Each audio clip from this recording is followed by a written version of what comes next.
And we're live. All right. Welcome back, everyone, to our QuaranSTREAMs Answers for COVID-19. As always, I am one of your members at large on the Fairfax County School Board, Abrar Omeish, and I'm joined by our co-host. I'm Kimberly Boateng, the student rep on the school board. Awesome. We are excited today to have some guests who are going to talk to us about the environment. But before we introduce them, before we get you excited about that topic, we're going to go over a couple of updates on our school system as usual, and followed by the discussion. Feel free to send in your questions live right now, especially if they are about the school system. I know I received many of your messages and emails, so keep them coming in the meantime so that we can address them at the right time. Reminders, this upcoming week, we are very excited to celebrate our seniors. We're going to have TV programming Tuesday through Friday. Tune in. The channel is, if fcps.edu, you go to the main channel /TV, you'll be able to see them live on our various channels. And we're excited to see the unique messages that they have posted and to celebrate all of you from a distance. The school board has recently made a number of decisions, and we are starting to figure out what's going to happen in the fall. As you may have heard, we're expecting for parents to fill out a form by July 10th. That form has come out about what your preferences are going to be for your children this coming school year. You will have the option between two things, either virtual learning full-time or 2 days of instruction a week in person with social distancing, of course. There are a number of questions I know from the community. As of right now, the details are being figured out. And I will tell you, as a school board member myself, am eagerly anticipating some more direction and specificity from our superintendent. If you have specific, any questions that you want to pose, you're welcome to. For our staff who are worried, of course, about coming in a safe manner, be aware that our superintendent has made the commitment that nobody who is uncomfortable coming into the building will be forced to, and that there will be opportunities for us to figure out a role for you. So whether that's a virtual teaching position or a rearrangement, depending on what your qualifications and certifications are, it will be figured out. So as I said, we are awaiting some more details from the superintendent, and I'm happy to answer any broad picture questions that you may have in the meantime. I'm eagerly awaiting them myself. Beyond that, as always, guys, we have to make sure we're continuing to wear masks. They are still required. Even though we're phasing out gradually, we're still not at a place where it's entirely safe. Our county right now still has over 1,500 people hospitalized. As of 10 a.m. this morning, there are nearly 14,000 cases in Fairfax County, in addition to nearly 500 people who have passed away right here in our community. So we still have to be mindful that social distancing is very important and that we have to take those precautions and stay at home when possible. As of right now, August 25th will be the first day of school. There has been talk about potentially postponing that a week to make sure that everyone is prepared and families can plan, for staff as well, to be able to plan ahead of the school year. Stay tuned for some of the meetings from the school board in determining that. But for now, it is August 25th as usual. So without further ado, I'm going to go to Kimberly to update us a little bit on some of the social justice work happening in the county. And then after a couple of updates, we will go to our guests. Okay, so with protests that are going on within our community, there will be a March for Liberty and Justice for All on July 4th from 2 to 6 p.m. at the Black Lives Matter Plaza. There will also be a unity march against hate car caravan from Manassas to Charlottesville on July 4th as well. And that will be starting at 11 a.m. at the Manassas Shopping Center, as well as the University Boulevard Park and Ride in Gaysville. So you can go to umah.org for more details. And Abrar, would you like me to also do? Yeah, go ahead. All right. So as of Friday, June 26, FCPS has served a total of 1,600,854 meals. And in regards to meal provision over the summer, the USDA and Virginia Department of Education have approved meal service at all existing food distribution sites, including bus routes over the summer months. And academics? Oh, okay. Next, we'll have announcements regarding academics. So language arts and math essential summer practice books will be sent out to students enrolled as K through 8 students during the 2019-20 school year. The books will be arriving starting on June 26th, which was 2 days ago, to all students, even if you opted out of paperless distance learning packets before. Currently, ESOL and special education officers are also developing practice books that will be mailed to select elementary, middle, and high school students and posted on SCPS 24/7. Thank you, Kimberly. And finally, as a school board, we will continue meeting to arrange what's going to be happening in the fall. Finally, the school board is also, this is the season for superintendent evaluation. So the school board is deliberating on that, and there will be findings released soon about the investigation that you may recall was done to better understand what happened with distance learning earlier this spring, when folks were a little bit disappointed with some of the Blackboard challenges that had occurred. So that the findings of that investigation will be released soon as well. If you have any questions about the school system, again, send those questions in now and we will try to address them throughout the session. But without further ado, welcome to our guests. Thank you guys so much for joining us, Danielle, Justin, Zamir, and Tiziana.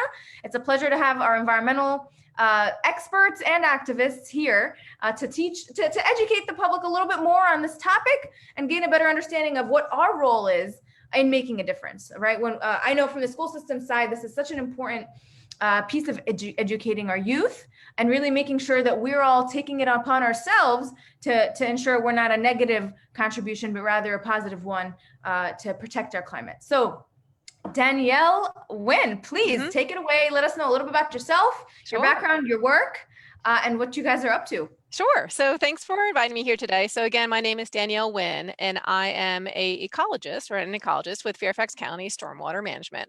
So I'm part of the Department of Public Works. So we're the people that manage the trash, manage the wastewater, and we also manage all of the lakes and streams that aren't, private across Fairfax County. So my role as a scientist is I actually go out to the streams and I actually look at the bug and fish community in the streams to figure out where are some issues and where can we help those streams that need help and where can we help protect the streams that are doing pretty good condition. So that's generally part of my job. But the other half of my job is I actually do work with the school system quite a lot. I'm part of the Watershed Education and Outreach section, which actually is committed to working with FCPS. We've developed various labs, various programs. So we're really well committed to working with the school system because we definitely understand that the students are really going to be our future residents. They're the residents right now, but our future adults are going to be making those decisions that will impact how Fairfax County is run. So if we instill with them right now a sense of environmental stewardship, then we're going to have a better Fairfax County in the future. So I'm really happy to be here today and I'm super excited to hear some great questions. All right, Justin, go ahead. Thank you for joining. Yeah, thank you. Hi, everybody. My name is Justin McCarthy. In my day job, I work full-time on federal environmental policy for a coalition of environmental groups from the district that include everybody from Sierra Club to League of Conservation Voters to Earth Justice and about 20 other environmental and environmental justice organizations around the country.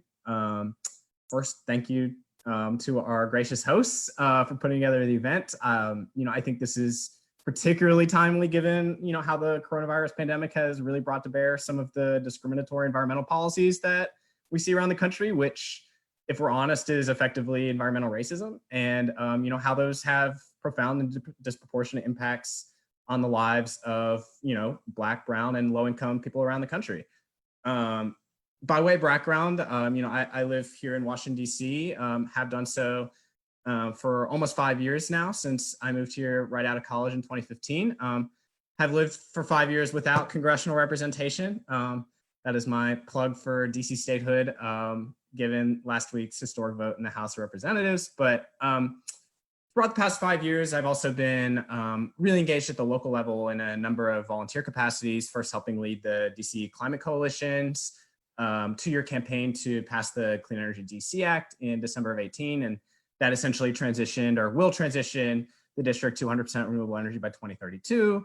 And for the past several years, I've also worked really closely with Sunrise Movement, the youth-led environmental group, to help organize a lot of the protests, both on Capitol Hill nationally, as well as with the local Sunrise Hub that engages on issues not just in DC, but across the DMV, and has have also helped to launch the quote unquote no utility money campaign for elected officials around the area.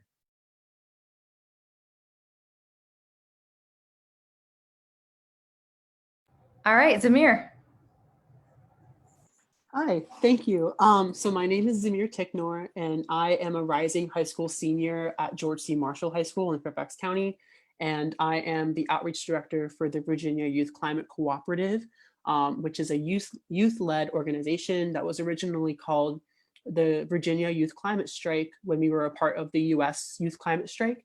And we originally hosted many strikes across Virginia in Roanoke, Fairfax County, Richmond, Tidewater region, and et cetera. And we are currently starting initiatives such as our environmental racism initiative, where we educate the public about the disproportionate effect of climate policy on people of color and low-income communities. And I also work with the Chesapeake Climate Action Network as an intern, and I've been doing a lot of extensive research on pipeline infrastructure in Virginia, such as the Header and Justice Project, which just got denied by the state corporate council or committee, which is really good news. And I've also been doing a lot of research on macro-reverberant testing in the Mountain Valley Pipeline. So yeah, and I'm really excited to have this opportunity to help educate the public and kind of get that youth, as what Danielle said, get that youth involved in informing them for the future of our planet.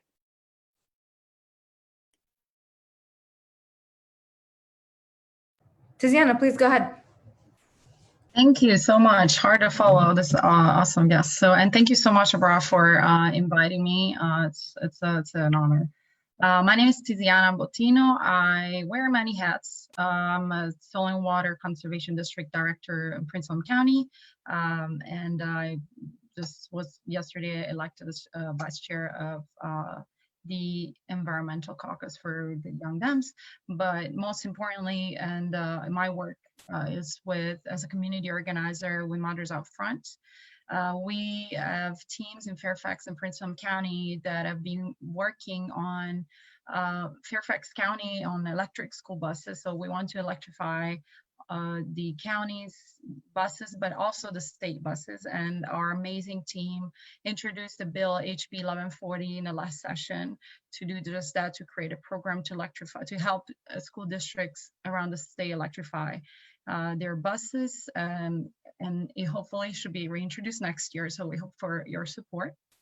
And in Prince William County, we've been working with students to, we had a fossil-free schools campaign, but which we had recently got a huge victory in the passing of a very comprehensive and bold resolution by the school board that not only got us net zero schools, which is what was our top goal. We wanted net zero, our new schools and our also existing schools to be net zero and powered by renewable energy. But not only we got that, the school board recognized climate change as a global threat, and they plan on strategizing and creating a plan to address it. They also are going to have, students are going to have a focus on sustainability finally from K to 12 in their curriculum. They are looking into the cost of electrifying their entire school bus fleet. And they created a commission on sustainability formed by students and community members and staff that are going to advise the school board on sustainability issues and more. So those are some huge victories. Just goes to show that when community members get involved, we can really make a difference. Thank you, and thank you guys for your time joining us today. I do want to, for the benefit of our community who's watching, kind of try to break down this larger topic of the environment. So when we think about work towards, whether it's in stream water protection, whether it's soil and water conservation district, right, which, by the way, for our community's sake, is an elected position, and we actually have 3 people serving here in our county.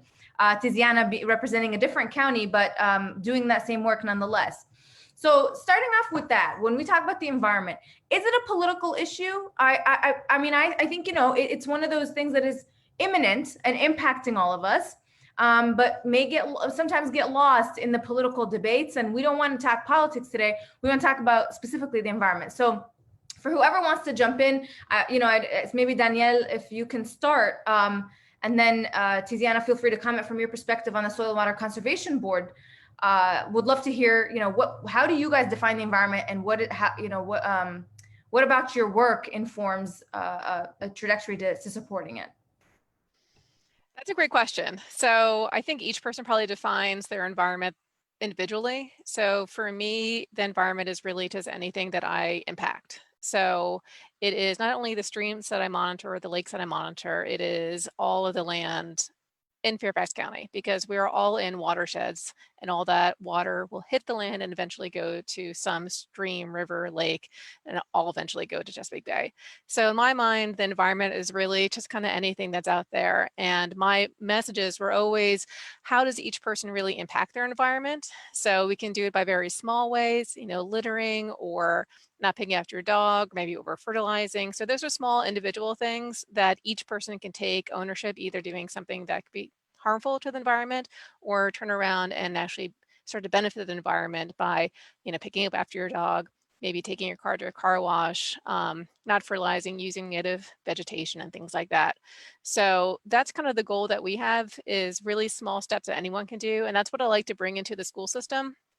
So I know sometimes talking to environment, to students, or even just to adults, is really overwhelming and you just feel lost.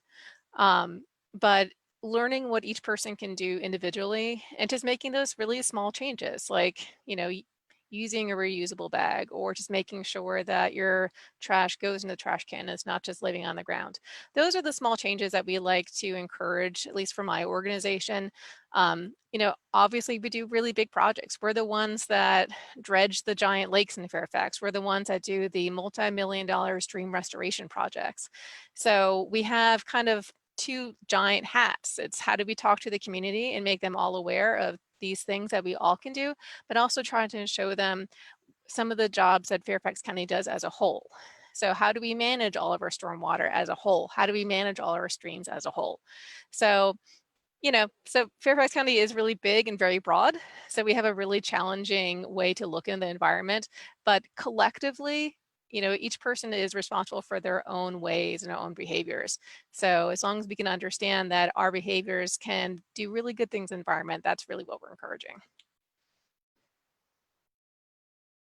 And Danielle, one other thing I would, ask you maybe to clarify for the public, when you even talk about stormwater management, right? Oh yeah, what is that? We live surrounded by trees and parks and different things, but how does that end up impacting the average person? And we have entire departments responsible for, taking care of some of that. So if you might flesh that out a little bit. Sure, and I forget, so that's my bad. So I'm sorry for that. So the word stormwater is still pretty new. So I never knew what the word stormwater was until I literally applied for my job. So it's still a very new word. So stormwater basically means anytime that it rains anywhere in Fairfax, some of that rain is going to go into the ground where there's grass or there's forest. Everything else that doesn't go into the ground becomes stormwater runoff. So when rain hits your house or your driveway or your school or your parking lot or the malls or the libraries, that water can't go into the ground anymore. And because it's stuck on the ground, there's more of it to be controlled or to be sent somewhere else. So when you have more water being sent to our little streams or little ponds, they start eroding, and they can also pick up some pollutants or some trash or whatever it is along the way. So what my group does is we have a group that's like me, like the scientists that are actually trying to find those streams that really need some help. And then we try to figure out how do they get into a bad condition and how do we restore them. But we also do try to find those streams and those lakes that are in good condition, and how do we help manage those to continue to stay in those good conditions. So some of it's education. We certainly work with the board of supervisors and everyone else to make sure that there's policies in place to make sure that those streams and those lakes are protected. But yeah, so stormwater, that's a great question. I'm sorry I didn't define that. But yeah, so stormwater is just really all the rain. When it rains in Fairfax County, if it doesn't soak into the ground, it's got to go somewhere. So we need to make sure that it's going somewhere in the best way possible. Right. And I want to highlight for our community who's listening that a number of these things are influenced by human impacts, right? So waste and how we, where we put our trash or whether that makes its way through the water. how we design even our community and map things out, right? The flow of water during those times. So it is 100% human driven, and you can definitely see areas in Fairfax that was developed well before this thought process wasn't, kind of in place. So especially like inside the Beltway, there's not as much stormwater management. And as we go further west, some of the later developed areas, they definitely have more environmentally aware practices. So we definitely have different issues in different parts of the county, which, just keeps us on our toes. So yeah. it's fun. Yeah, no, it's a lot of hard work when you delve deep and see what it takes. Thank you. Definitely. Yep. Yeah. Thank you, Danielle. Tiziana, maybe if you can touch on being on the Soil and Water Conservation Board, what do things look like for you guys, and what are some of the work you're doing in such a local way, that people may not realize? So I have to first of all, I have to admit I'm a newbie. I was recently elected, and we, because of coronavirus, we met less than hoped. So it's not a whole lot that I'm going to shoot in this short amount of time, but that we do intersect with the work in the sense that we help, because we have we have also rural areas in Prince William County, and we still have farmers. We also help them when in their practices to make sure that they're as sustainable as possible, and then whatever they discharge, as in our waterways doesn't have pollutants, or they can reduce pollutants and throughout their practices. So that's where we intersect to make sure that we prevent any kind of waste that could be toxic to go into the waterways. As far as your original questions about if you environment being a political issue, I think it's not supposed to be, and it didn't start that way. And the first Earth Day was in 1970, when Nixon was president, and the EPA the Environmental Protection Agency was also formed in 1970, and the most important environmental legislation was passed around that period of time when a Republican was president. So it didn't start that way. It wasn't what we see today, and it shouldn't be that way. So to me, environment means just taking care of our home, the only planet we got, the only planet we're gonna have, and so just to make sure that we take care of it, we don't trash it, we don't destroy it, we don't pollute it, and so this whole politicizing that's been happening, it shouldn't be that way, because we all share the same planet and same air and water. So I wanted to add that. To add on to that, thinking about what you guys have said already with stormwater management and conservation, soil and water conservation, that is not necessarily a political issue. It's more of conserving your environment and helping protect other forms of more political manners, of course, but also just helping protect your environment. So as I totally agree with what the other definitions you guys said were about how anything that it impacts you, anything that you impact is the environment. And that is not always a political issue because of how apparent it is in our community. The stormwater running down your street or running up your street is the environment. Excellent. And I do want to bring in Justin and Zamir. You guys touched on this term. So we started with the term environment, and I appreciate, the helpful overview some of our guests have given. Let's talk about the piece that was referred to in some of the introductions, the environmental justice piece. What does it mean to have environmental justice and to do justice by our planet? Justin, if you want to take a stab at that one, and then Zamir, you're welcome to also chime in, and anyone, of course, can contribute. Yeah, I think, to answer the question of environmental justice, I would like to go back to what is the definition of environment, right? And for me, working on federal environmental policy, one of the laws I work with on a day-to-day basis is the National Environmental Policy Act. It's called NEPA. And and that piece of legislation was one of the ones that Tiziana mentioned. It was a seminal piece of legislation. It was passed after the Santa Barbara oil spill in 1969, and in response to actually the so-called freeway revolts in the 1960s, where you had predominantly African-American communities in cities that were,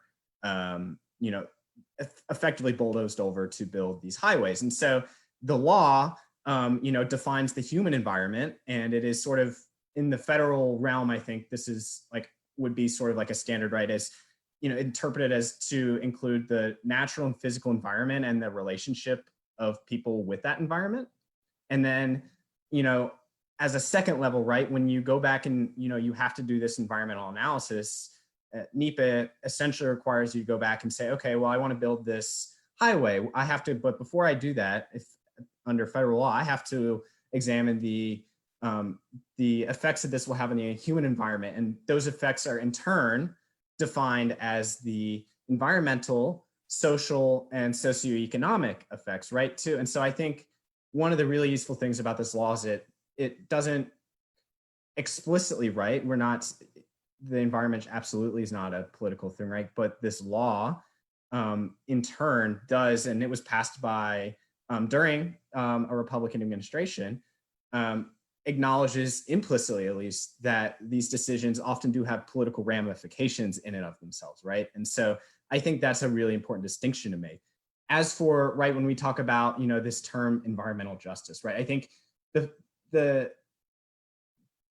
sort of fundamental issue when we talk about environmental justice is this concept that the decisions we make, be it when we're building infrastructure projects, when we are building pipelines, when we are making decisions, throughout, public life, is that really trying to pay attention to and acknowledging the fact that historically and today, the vast majority of these decisions do have what are called disproportionate impacts on either low income, rural, or communities of color, right? And so it is acknowledging that and then attempting to pivot towards something that what we might call restorative justice, right? Trying to put together, a comprehensive environmental justice framework to make sure that decisions that are made, not just at the federal level, but decisions that are made at the state and the local level as well, are done so with appropriate community input, particularly from those impacted communities,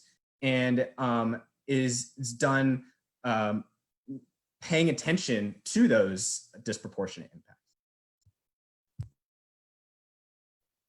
Yeah, so definitely agree with what Justin is saying.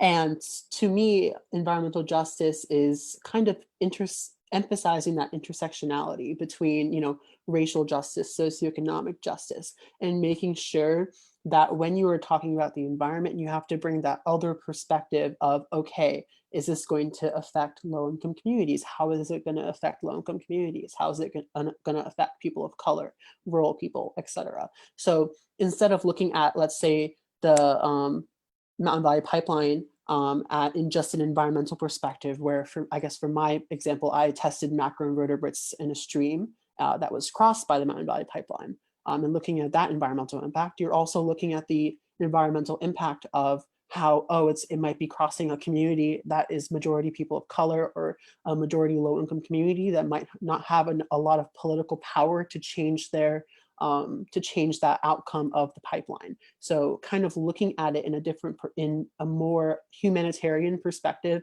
is what I think at heart environmental justice takes into account. Yeah, and to that end, right? Like I think a pipeline is a great example. Like for instance, the ACP goes through, in South Virginia, Danville area, right? There's a majority Black community where Dominion has proposed the construction of a compressor station, right? And it is literally like 85–90% African-American. They could have picked anywhere else on the line and they chose right there. And it is acknowledging that these types of decisions happen all the time and then trying to put together a framework to make sure that is not what happens in the future. To cite the recent denial of the header, it was called the Header Improvement Project, but people are calling it the Header Injustice Project, there was a compressor station that was going to be built in, I think, in Norfolk, Virginia, that was going to be in a region that was 75% people of color and low-income communities. So it really, the choice to strategically implement environmental plans in regions where there's a different demographic than what the normality is, that is what environmental justice, in a sense, takes into account.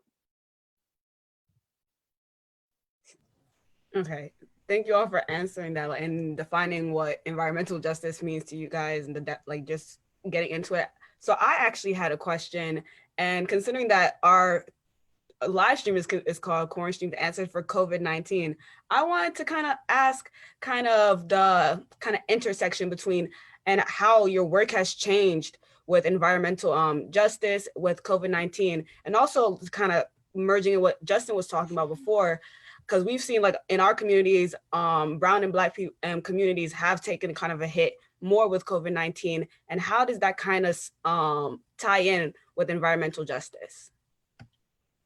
So as in my organization, it was a really subtle transition to focusing on racial justice work, because racial justice is environmental justice at heart.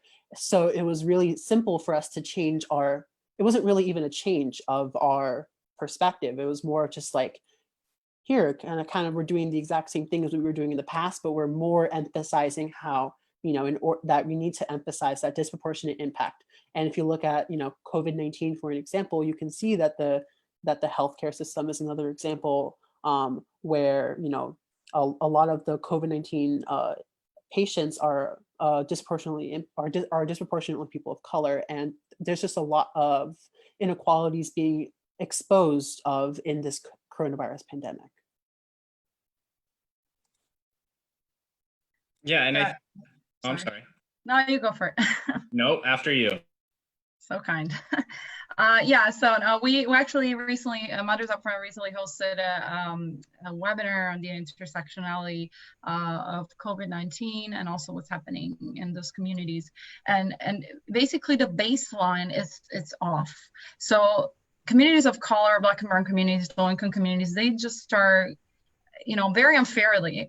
They are all power plants, polluting plants are placed near their communities, dump sites, coal ash, everything, you can think of this that will pollute and worsen air quality and health of communities is put near or through those communities. So they already have a bad start because they're already getting sick from that in the first place. So they're more prone to getting sick. They're higher risk of getting coronavirus. And so that's another added reason that we've seen such disproportionate cases. They also just less protected. There's less usually accessibility to good quality healthcare. There's just so many things. Everything intersects, and we cannot have true action on the climate crisis if we do not address the social justice issues and just the abuse and that goes on in these communities and how they're affected, those frontline communities. And I don't think we can, truly get this work done without them and without advocating for them and having them really out front there to push for change. So I really, our organization has started addressing that and putting that as a core of our work. And I think that's what everyone should be doing. To put this in kind of a global perspective, I noticed, I'm half Bangladeshi, and I also grew abroad in Ghana, Cameroon, and East Timor, so an island and in, countries in Africa. And those regions that were impacted by COVID were a lot, faster, and it was a lot harder for them to get those resources, as what Tiziana said, and also just in general. So looking at it also in a just country perspective as well, and looking at that kind of intersectionality. Justin, did you still want to jump in on this? No, I think Tiziana did a really good job explaining what I was going to say. Great, thank you. So it's really important for us, of course, to always think global, act local, right? So the issues you guys are raising from other countries all the way here are really important to keep in mind as we frame our action right here. And I know we're receiving some questions about some specific locations and some of the impacts, the negative impacts as a result of human decisions towards the environment. There's Amy, I see your question here on Massey Creek and some of the runoff that's happening. So I want to make sure that the Lorton landfill piece. So maybe, we'll start by directing this to Danielle, and anyone else is welcome to chime in, but this is obviously these are some of the consequences that we see, right, when things are neglected over time. And Amy's pointing out she's worried about how that's feeding into some of the creeks and harming some of the wildlife and making its way through the water. The other piece to this is the community can often feel frustrated when they advocate, but maybe a lot of these decisions are large scale, maybe they're slow moving. Danielle, give us some perspective from your point of view. How do these decisions even get made? What particularly can you say about this incident, if anything? And how can community members, citizens, participate in some of that advocacy or work for what they see locally in their own neighborhoods, that's negatively contributing to our streams and our wildlife? That's a big question. Okay, so I'm going to try to break that down just a little bit. Yeah, that's a lot. So one, I guess, why is there a landfill there? Is that kind of like question number one? Yeah. She's saying, they want to get rid of it. Okay. Yeah. So right now, if you're talking about the landfill that's like currently down, I think is Route 1. So it's the Kovan complex right now. So I think in the 80s or so, Fairfax County is actually super innovative because they shut down the traditional landfill that we think of with just pouring garbage in and covering it, and there's seagulls over there. Now it's actually your trash is being burned in Fairfax County. So it's actually being burned in that giant tower thing that you see. And the only smoke you see coming out is just water vapor. So that is a super innovative thing that Fairfax County actually implemented a long time ago. So you're taking 100% of your trash and you're converting it to about 10%. And that 10% is actually just ash. So that ash can be used by other organizations and other agencies. VDOT actually uses the ash in their roadways. Other groups actually do take that ash and they cap other landfills with it. Additionally, once we spread the ash out, we do go over and actually take out all the metals and recycle the metals that way. So things like batteries, when you don't know what to do with the batteries, you do actually throw them out because after things are burned, we actually do take out that metal from the batteries. So we're actually super innovative of doing that. So something that Fairfax County should be really proud of. Another thing we're actually doing in that landfill area is we're converting a lot of that area into meadows. So we have pollinator meadows, we have acres of pollinator meadows now, and we actually installed beehives. So we're actually trying to utilize this area of land that we can't really do anything else with and trying to convert it to be something better to the environment. So in my mind, I applaud Fairfax County for that innovative thinking many, many years ago. Additionally, I think about 80,000 houses are actually powered by the energy that is created from burning our trash. So though it may sound like, oh gosh, we have a landfill, it's not good, we actually are doing a really good job for a locality. And I'm very proud of Fairfax County to have taken that step and actually doing some really forward-thinking environmental steps to preserve that land and to convert the existing land into this pollinator meadow and encouraging, honeybee harvesting or honeybee living hives, whatever. So good for you, Fairfax County. And maybe if Danielle, if you can extend that in talking about why honeybees are even good, right, for the environment broadly, why that matters so much. Yeah, I mean, honeybees, in addition to other bees, so there are 4,000 different species of bees. Honeybees is just the one that we know of. So we definitely require bees and other pollinators to pollinate a lot of the produce and between just your normal corn and other vegetables to trees. Everything else really does depend on pollinators. Most of the pollinators are some type of insects. Of course, there's some like birds and other and bats and things like that. But the majority of pollinators that we depend on as humans is these bees. So by encouraging some more honeybees, since we're having this honeybee kind of collapse across the societies, I think it's just another great way that Fairfax County is actually trying to help the environment by encouraging more of these bees. So I think they have a partnership with George Mason, and actually they do help and actually maintain the honeybees, since not all of us are know what we're doing around honeybees yet. So it's just a really great partnership that was a brilliant idea from those who actually work in solid waste to encourage some more environmental stewardship in a location you never thought to do it before. Thank you. Kim, go ahead and jump in here with some of our questions coming in. Yeah, and actually before we do that, I actually wanted to just ask a question, like one last question about environmental education. So as a student, like we have options to take environmental education classes, at least in my high school we do, and I know that in other high schools they have like AP courses. But I just wanted to ask, well, Danielle can hop in about what SCPS is personally doing about environmental education, and also the rest of our guests can kind of like come in and emphasize the importance of environmental education and how that's going to kind of make or break the future, I guess, not to sound like brash, but essentially. I'll definitely pop in if that's okay for everyone. So Fairfax County, at least my organization, is very much committed to environmental education. Again, we really think it is the best way to make Fairfax County better is by concentrating on our youngest residents because their behaviors aren't quite set in stone yet. It's really hard to change adults. It's much easier to grow up and become environmental steward from an early age and continue those behaviors forward from that. Again, we are very committed in stormwater planning and across the Department of Public Works to environmental education. There's 4 of us, so I lead a group of 4 ecologists, and we do work with the school system a lot. We actually come into the school system. So I've been to Marshall, so I've been to almost every high school, a lot of elementary schools.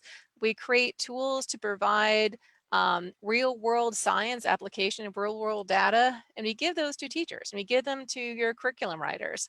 And we are in works with them right now trying to figure out how can we provide tools during this virtual learning, because most of the times we were coming into the classroom, we would bring in fish, we'd bring in bugs, we'd actually take the students out to the classrooms, out of the classrooms to a stream.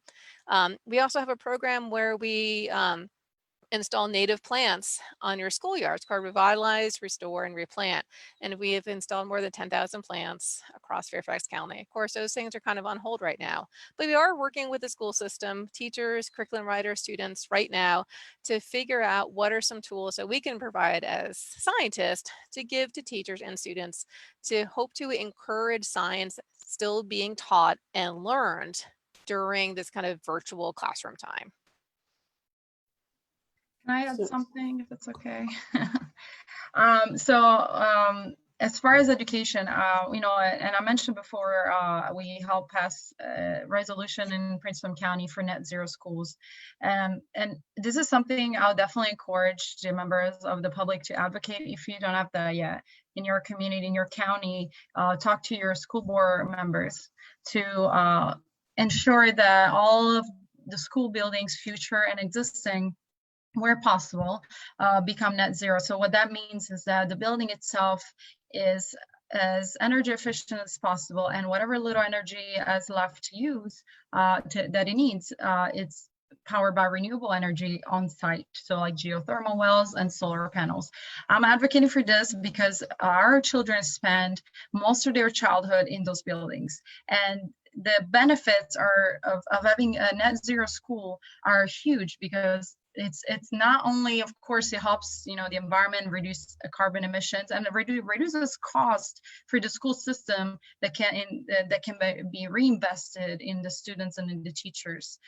So those are some of the benefits, but also those buildings are a learning opportunity by themselves, because we have there is a net zero school already in Arlington. It's called Discover Elementary. I recommend you visit it if you haven't, or look up pictures online. It's amazing. And so the children are able to learn to see live how the energy is produced. They have dashboards, they have all kinds of things all over the school that the children can see and learn from. Okay, if we turn on the light, this is how much energy we're using, and do all kinds of experiments. And then it's clean energy, so they can learn about that versus fossil fuel energy. So, this is definitely something that I hope also in Fairfax County. I know you talked about before, and I think every school, and I know you're gonna have solar on your school, so definitely great job with that. But yeah, I just wanted to add net zero buildings are a huge opportunity for learning for students. To address Kimberly's comment as a student in Fairfax County, I'm an IB diploma candidate, so IB has an environmental systems and societies class that is not always offered in all schools, unfortunately. But the one thing I really enjoy about that class that I took it last year, was that it emphasizes that kind of environmental justice component without defining it as environmental justice, but talking about how not just, the environmental science aspect, but the studies aspect. So looking at how these environmental sort of science part informs communities, and looking at that its environmental systems and societies. So looking at how it informs systems and informs societies. Not many students take that class, but it is definitely a class that helped me inform me with my education, but in comparison to maybe like AP environmental science, which looks at the more environmental related things, which is very important too. But at least based in my school, you don't have to take environmental science. It's more of like you could take the three, chemistry, physics, and biology. But arguably, my teacher always told me that environmental science was just the most important science out of all of them, because it really connects to all of them in some way, shape, or form, and informs other branches of science. So yeah, definitely a lot of room for improvement, and a lot of the work that Fairfax County has done in regards to climate education so far has seemed to be pretty good. Justin, in terms of the work you guys are doing with the Sunrise Movement, what are some of your thoughts on environmental education and some of the maybe even success stories you've seen, or things you would recommend for folks to think about?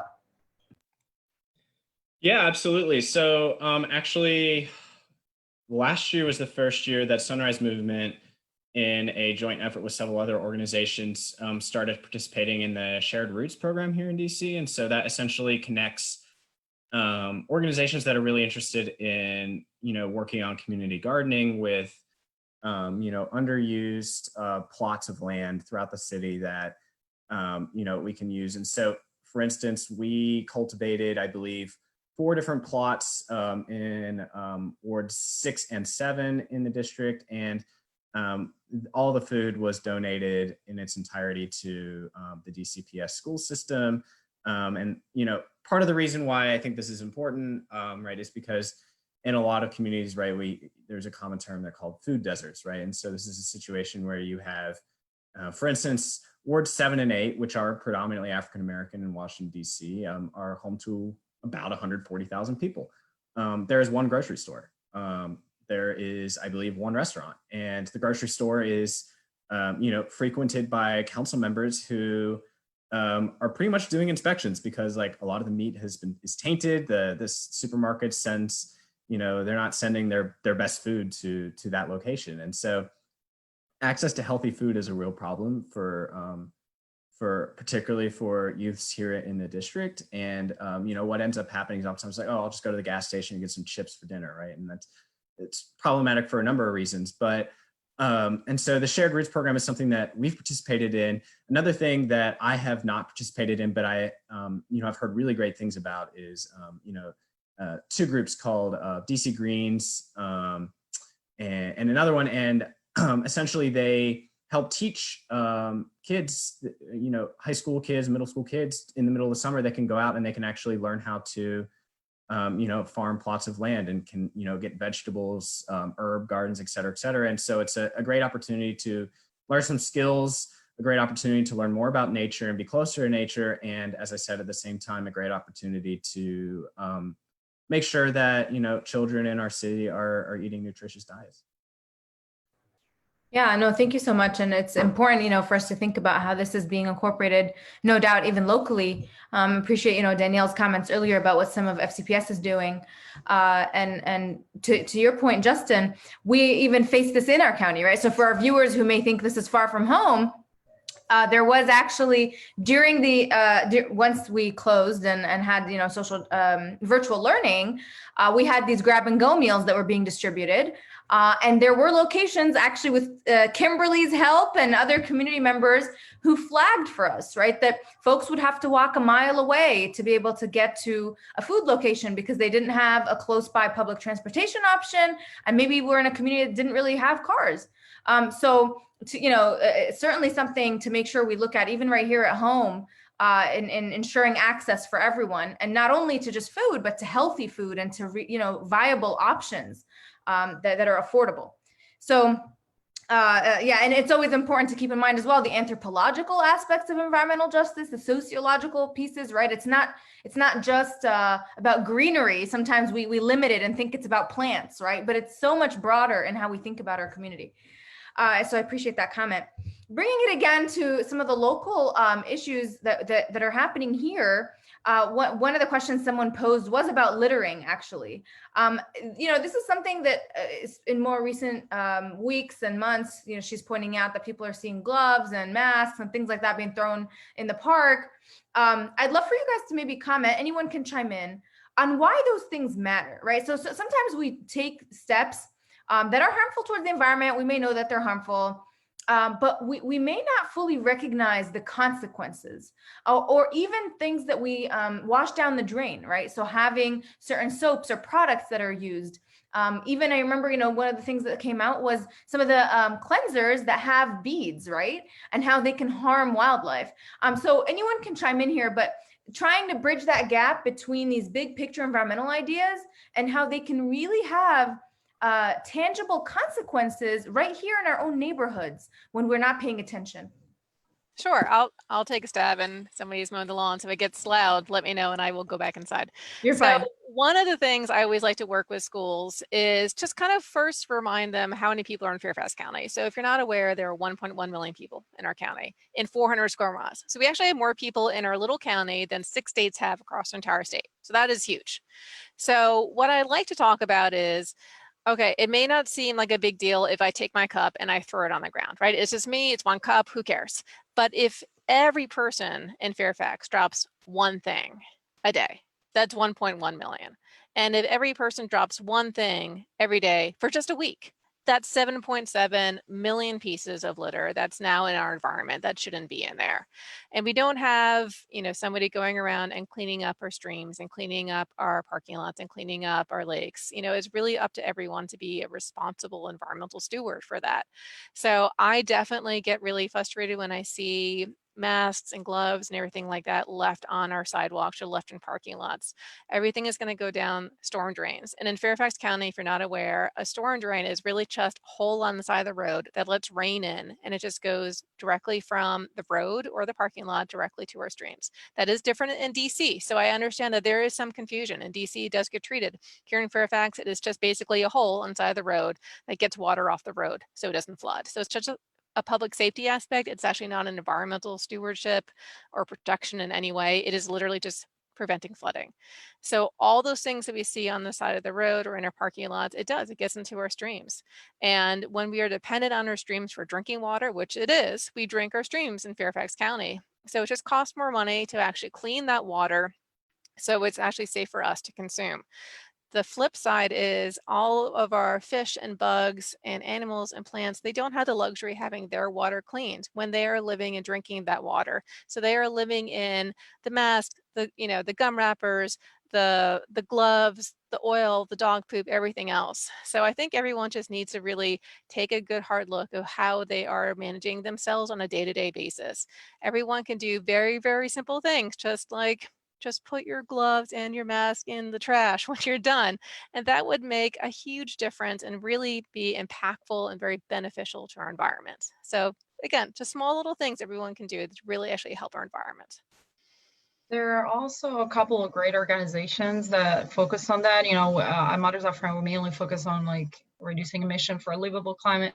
But I know Clean Fairfax is doing work on litter, and also Litter Free Virginia is doing some great work, and they help pass some legislation to allow municipalities to tax plastic bags. So maybe, if you're itching to get involved, to get something done, get involved with those organizations, and maybe contact your legislator, your state legislator, to try to pass some bill, introduce a bill to help decrease the litter. But it all really starts with educating people. That's the cheapest and most effective way to reduce litter.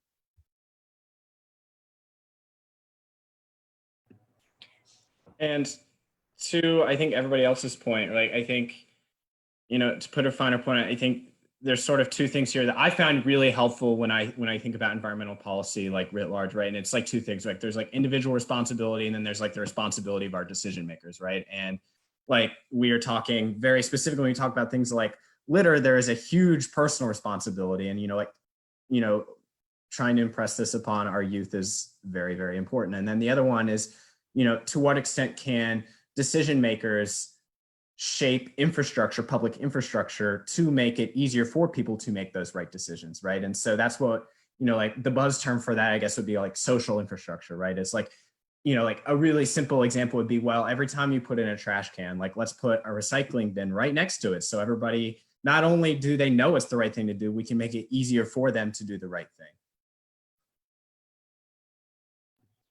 Absolutely. And one of the steps I know that was taken in the school system is making it more difficult to use plastic, for example, switching trays to be more eco-friendly, essentially more digestible by the environment, right? So think steps like that I know have been taken, but plenty more that are needed. So thank you, Justin, for pointing that out.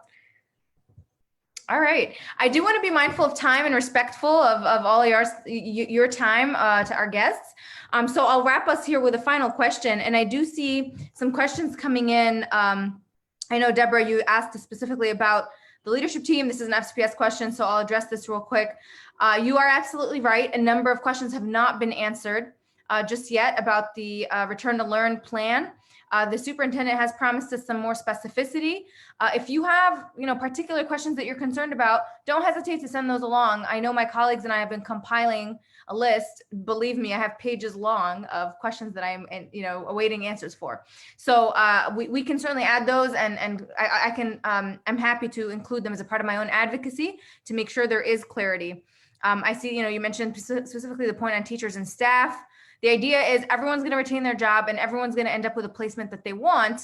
I recognize that that's a huge promise, right? So you want to see some of the legs to that. But if you have a more specific question, I'm happy to try to address that. Otherwise, certainly more than open to lending advocacy to your concern. Let's see, in terms of doing more in our schools, our classroom trash can is bigger than our recycling bin. Shouldn't it be the other way around? Danielle, feel free to address this maybe in your closing remarks, or even real quick right now if you want to answer this question, and then we'll go to closing remarks from everyone. Unfortunately, I can't answer that because FCPS is kind of governed by your own group. So as much as I would encourage having more recycling versus trash, that's up to you guys in FCPS to figure that part out. Yeah. Deborah, I appreciate this question. There are actually a number of student activists I'm working with who, like FCPS students, who are concerned about this and who came up with some of the numbers to show that even though recycling is required in all of our buildings, there are very low rates in some of the buildings. And bins are not, the enforcement piece in a system this big with about 200 buildings certainly falls short. So you're absolutely right. And I think this is something, if you are open to working on policy on the school board level, I'm more than happy to work with you. This is something I do care a lot about. And I know some of my colleagues on the board came in as environmental activists themselves. So, and to your point, Zamir, earlier, the IB environmental course was a course I took myself when I was in FCPS in high school at Robinson. So certainly important, and we can work towards more of that.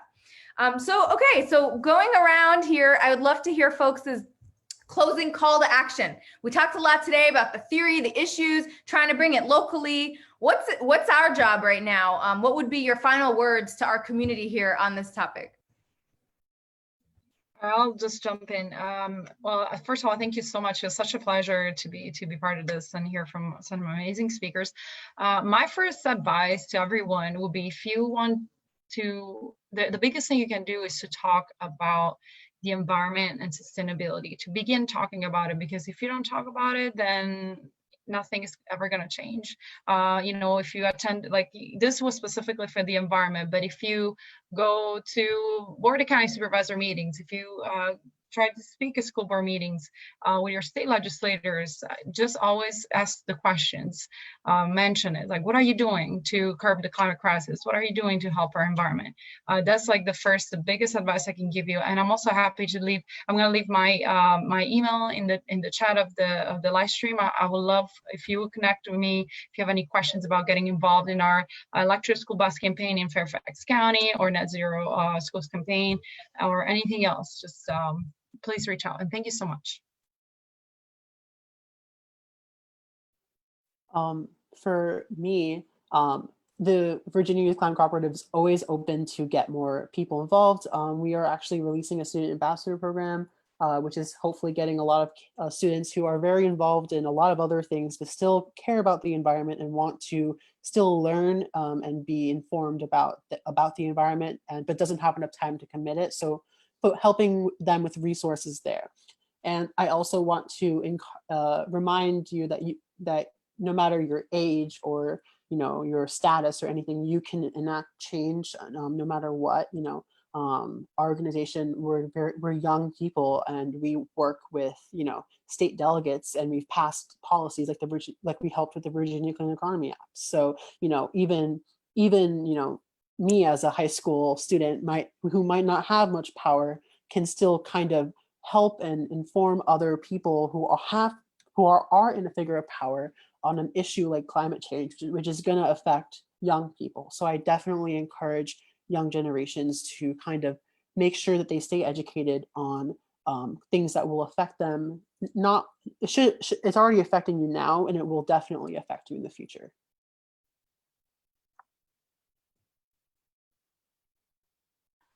I'll pop in too. So, again, thank you all. It was really fun to speaking to everyone tonight. Among everything else, every person, again, has a voice. So I definitely encourage everyone to get out there and speak their voice. Every person is a scientist as long as they are asking questions. And if you see something out there that doesn't look right, please let us know. There's 400 square miles of land. There's 1,600 miles of stream. There's about 10 ecologists. So if you see something, please say something. Go to fairfaxcounty.gov, find report a problem, give us a call, send us an email, send us pictures, and we are definitely happy to go back and try to investigate anything that you think doesn't look right. So we are there. We're trying to make sure that our streams and our lakes are as happy and healthy for everyone as possible. So if you see something, say something. And Justin, you have final thoughts for us?